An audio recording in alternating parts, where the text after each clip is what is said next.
Good morning. Magandang umaga dito sa Alberta, Canada. Nag-try ako magpalipad ng DJI Neo dito sa town namin, dito sa farm. Kalsada yan mga kalipad yan, natatawan yan yan. Mahabang kalsada yan. Ngayon ko lang nakita yan nung ginamit ang DJI Neo. Yan, hindi pa ako nakakasadsa dyan nung summer nagbabike ako. Hindi ko pa nasadsa dyan. Dito na ako sa may mga bahay. So tiniray ko siya kung maabot yung 2 kilometers. Kung kaya niyang ma-range yung 2 kilometers.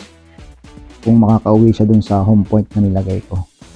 So nag-average na siya ng 15.5 mph. Yan. So malapit ko na siya dyang pabalikin. Inedit ko na lang dito mga kalipad yung video kasi masyadong mahaba, maganda maiksi na lang para madaling mapanood.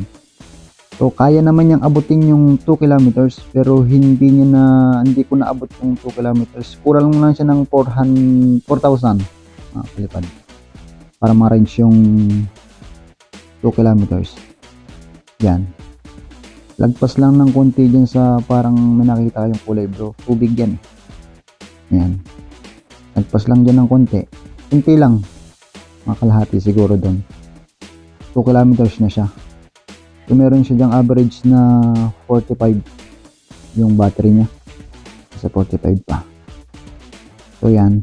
Pag lagpas dyan sa may kulay brong yan, may tubig na yan. Yun siya mag-warning.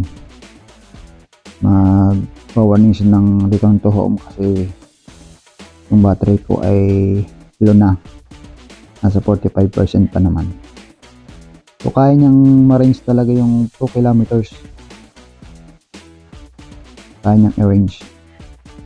Ayan, dyan kunti lang abante dyan mga kalipad, abot na niya yung 2 kilometers, kunti lang abante.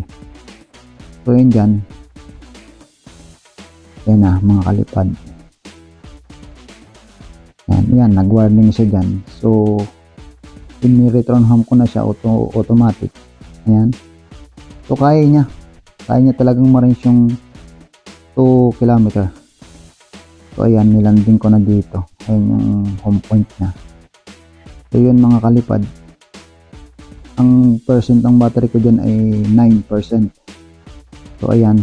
So para sa akin, success ang DJI Neo sa pagpapalipad nito. See you next vlog.